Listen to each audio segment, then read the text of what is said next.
Hi everyone, just in from a bike ride and dying to film this video. So before I do anything else, I'm gonna do it. And we're just gonna have a friendly conversation about a book that I've recently read that I really enjoyed and am excited to share with you. It's called 10 Things I've Learned About Love. Ta-da! A novel by Sarah Butler, who is an English writer, and this was written in 2013. I came across this book when I just went to the library when I realized that I didn't have any books on the go, and I was looking at my bedside table and I was like, how do I not have a book to read right now? I need one. And I have 2 books on hold with the library right now, but I'm still really far away. So I decided just to go to the library and not do any prior research into what I might want and just see what was available at that moment. And I got there, and I've had success in the past with just going to the library and books that are facing you with the cover right at you, jumping out at me and signing them out and really enjoying them. I had that with #Girlboss with Sophia Amoruso, and I love that book. I ended up buying it. So I thought, I had good success with that, and I'll just go see what jumps out at me. And lo and behold, I saw 10 Things I Learned About Love, and I read the jacket and I was sold right away. I just thought for sure I would enjoy it because I had a feeling that I could really relate to it and connect with it in my own ways. Of course, I didn't experience the exact same things as the characters did in the novel, but I found myself spacing out quite a lot after every few sentences because I would just, not because I was bored or distracted, well, I guess I was a bit distracted because it was just making me think about my own life and my own life's experience and how they fit in the themes of the novel. So it is a fiction novel, and it's set in London, and that's the backdrop for basically the entire story. And the book is told from 2 characters' voices directly, and it's divided into chapters, and each one starts with 10 things ... For instance, 10 things I'm frightened of, or 10 things I've learned when going through my father's house. And then it lists 10 things. And honestly, I found sometimes each one of those items listed could just stop and or make me stop and reflect on my own life and how I was like, oh yeah, that makes a lot of sense. I lived through that in my own way in X, Y, Z capacity. So the book begins with, I believe, the voice of Alice, who is the one of 2 central characters. She is 29 going on 30, and relatability number 1, I'm 29 going on 30 later this year. And then the alternate chapters are told by Daniel, who is going on 60. And it was really interesting because I found myself thinking a lot about themes of what is home, what is success, what's my identity, and all of these ideas are explored in both of their lives. And for me, I know that it was near and dear to my heart because Alice, her father, the reason why she's going home to where she grew up in London is because she's been off a bit listless in a way, just constantly running and seeking the next thing as per her travels, and uncertain of her place in the world after her decision to move on from her several-year relationship with a man that didn't ever meet her needs, basically. And that's something else that I can relate to for sure, is just when you feel hidden by your partner and not wanting to be shared with their family. And there were lots of reasons for that explored in the book from her perspective, and they weren't the exact same for me, but the feelings that result from that are essentially the same, of feeling isolated and shameful or ashamed of yourself because you're not wanting to be presented to those closest to your boyfriend or whoever you're seeing at the time. So, and that causes a certain amount of pain. And she comes home because her father is very ill, and this isn't a spoiler because, you know, it basically gives it away in the jacket summary of the book that he is going to pass on due to pancreatic cancer.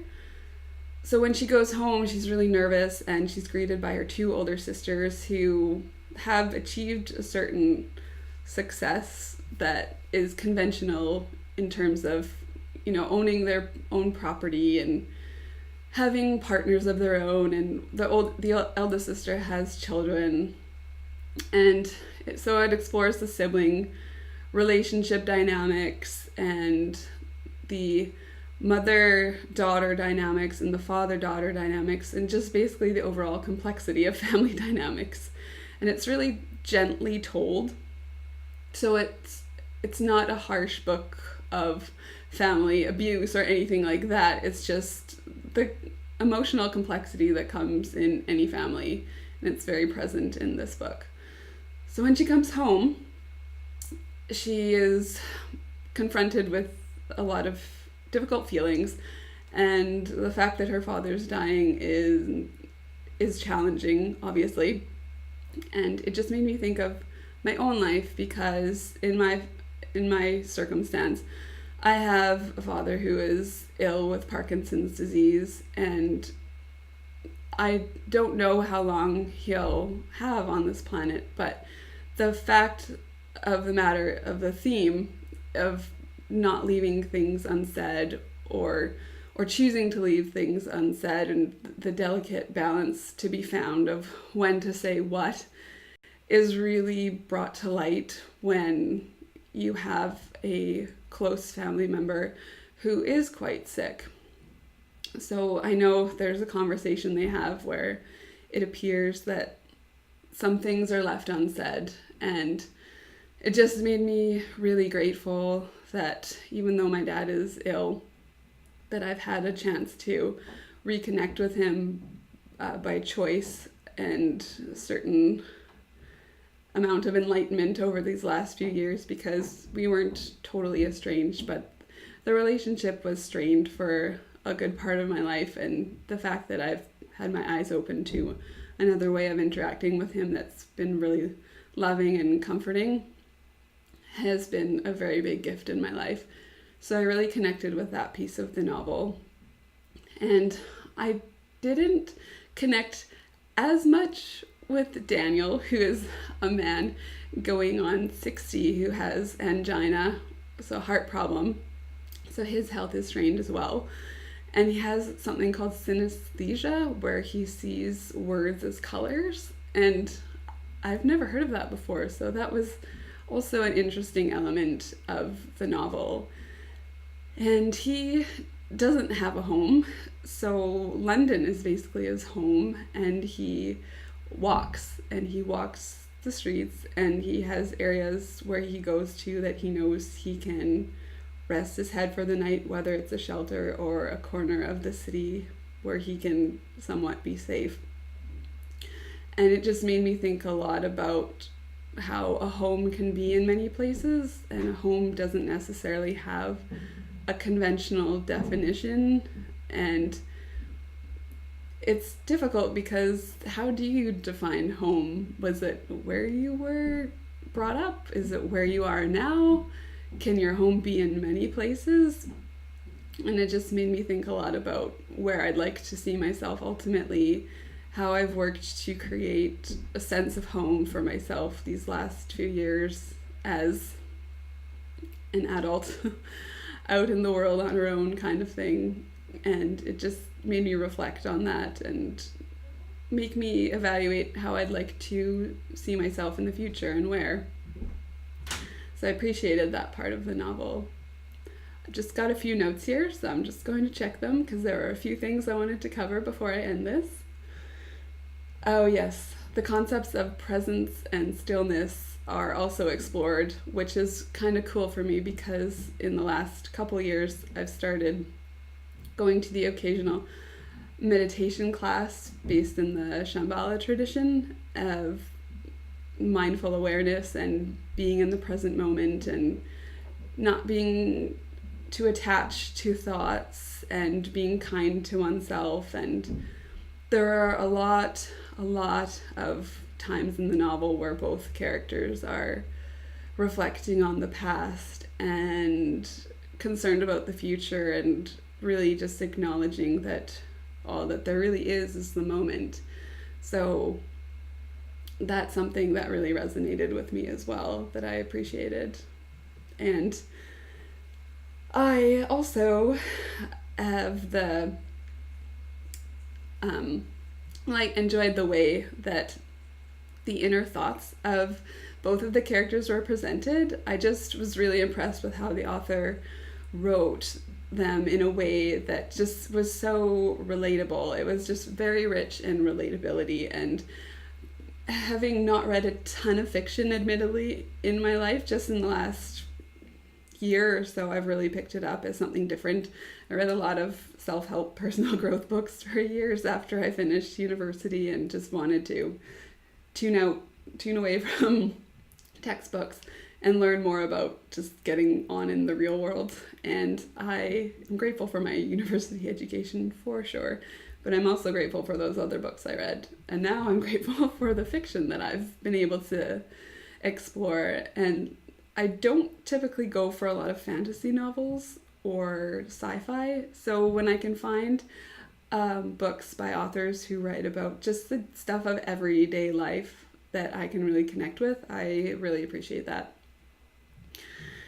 And I would like to end this video by thanking you for spending time with me and listening to my thoughts on this. I had fun making this. I always kind of wanted to be in a book club, but I'm not sure that I want to commit to that necessarily. So this is my own way of just chatting about a book with you as if you were my good friend and you were listening to me go on and on about why I enjoyed something, hoping that you would maybe jump in at some point and say, yes, I totally get that because of da-da-da-da-da, my own experience. And if you've read this book specifically, I'd love to know what your thoughts were on it, or if you've read any books lately that you've really enjoyed and why. I'm always looking for good suggestions. Thanks again for your time. I hope you enjoyed this, and I'll see you again soon. Bye for now.